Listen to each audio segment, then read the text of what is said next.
Lolli kan eenyuutiin jedhe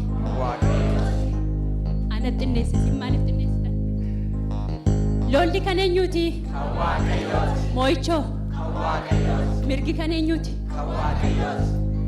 haleluuyaa jechi Yesuus bira haa ba'u malee moo'ichi kan keenya godhanii utuu hin ta'in Waaqayyoof abboomamaniiti. Sabi keenya Waaqayyoof yoo abboomame waanjoo gabrummaa cabsuu akka danda'u wangeelli dhugaa naa ba'a. Maqaan Waaqayyoo eebbifamu. Kanaafi sagaleetu dhaga'ama, rakkootu jira, tarkaanfiitu ta'e, tarkaanfii booddee jijjiirama jira, jijjiirama booddee jireenya gaariitu jira. Maqaan Waaqayyoo kan eebbifame haa ta'u. Gaarii edem sagaleen sun ikkoo seenaa biyya sanaa jijjiireem bara baraan jijjiiree hafeem. Jijjiiree sooromsee warra nama gargaaran isaan godhe, warra nama ofitti qaban, warra fagoof horii ergani, nama hidhame mana hidhaa keessatti deddeebi'anii warra gaafatan godhe Waaqayyo boo'icha keessaa baase.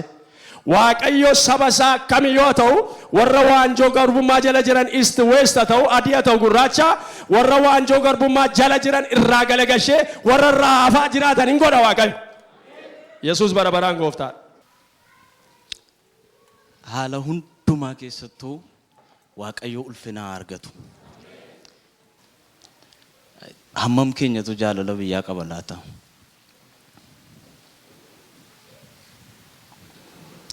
Mee akka Musee, akka Daawit, akka Abbaa Gammachiis, akka Asteer Gannoo, akka luba Dafaa Jamoo, akka luba Guddinaa Tumsaaf warra isaan fakkaatanii warra dhukkubbiin saba keessanii sin dhukkubuu na duukaa jecha lamaan tokko harka keessan gara Waaqayyootti ol kaasaa jedhame. Biyya keenya yaa Waaqayyoo abbaa bonaa fi gannaa nu isiin amananna haala hundaa keessatti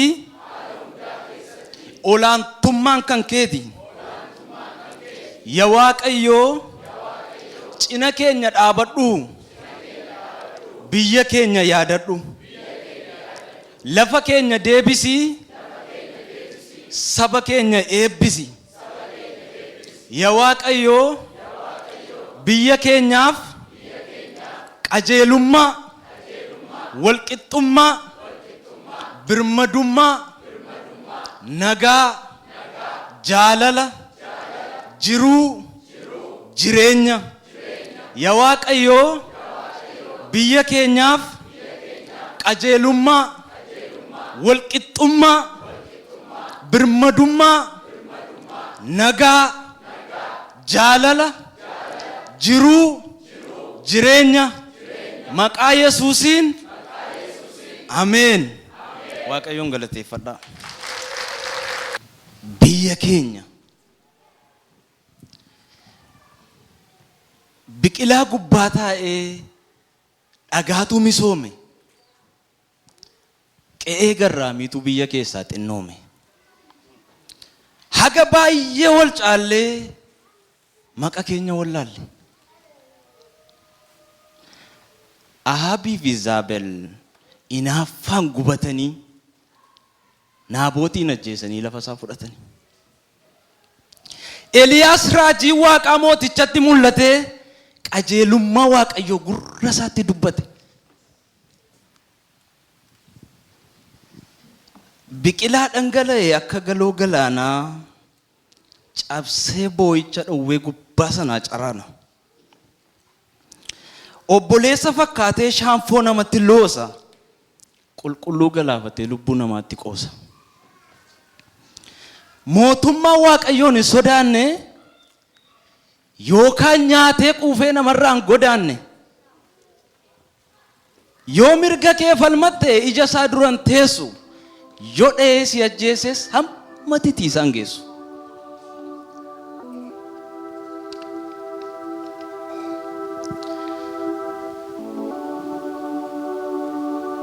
Namni kan Waaqayyooti eenyu tolchuu hin danda'u.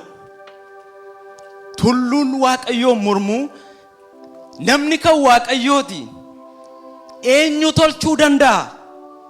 Tulluun Waaqayyoon mormuu raawwatee lafa dha'a.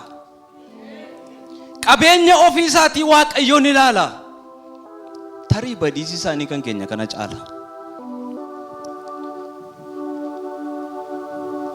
Farda keenya yaabbatee mataarra nu didichee miidhamuu keenya laalee gammadee ililche. Mucha arfanuu keessaa rukutanii hodhanii horii dallaa duubaa nu godhan.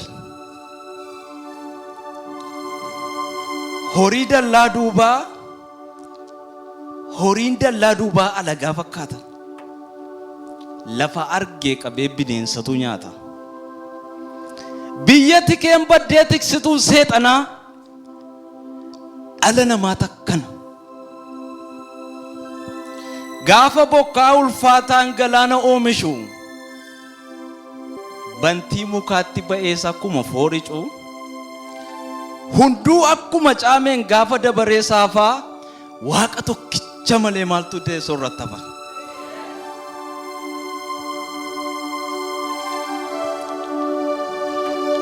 Ijaabaasa Waaqayyoo an kana namana. Waaqayyo raawwatee nuun dhiisu jaran. Qoodi keenyan xinnaatu tarii ittuu guddataa.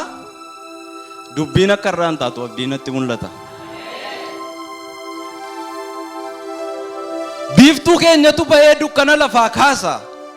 Dhugaatu biyya dhaalee gatii namootaa baasa. Guyyaan itti dagannu imimmaan haadhaaf akkoo hin dhufa guyyaan tokko.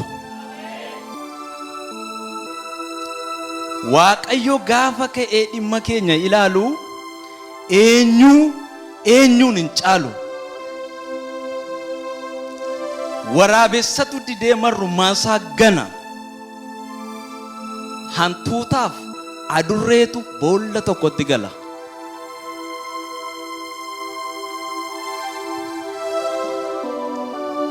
Biiftuu nagaan argina, faarfannaa galataatiin kanaan nutti darbina. Inni hundumaaf firaa guyyaan Waaqayyoo jira.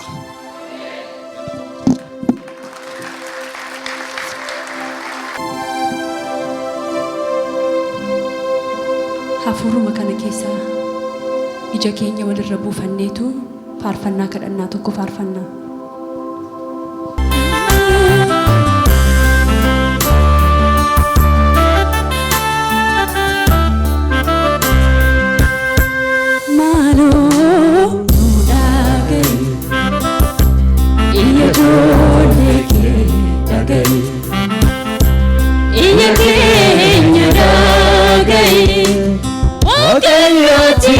Nutarari,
dadhabbii galman qabne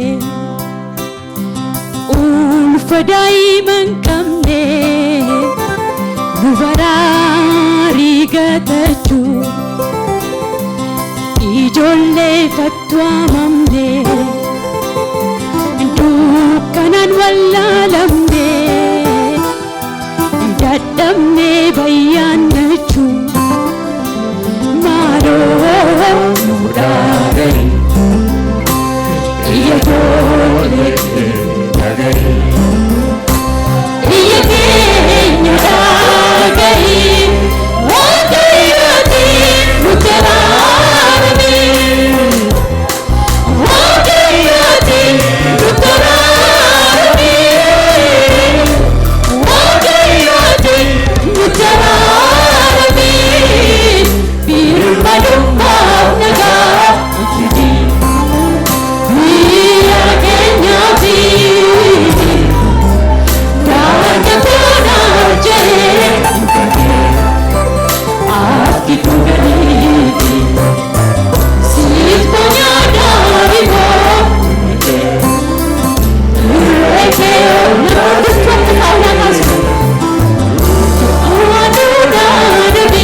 Come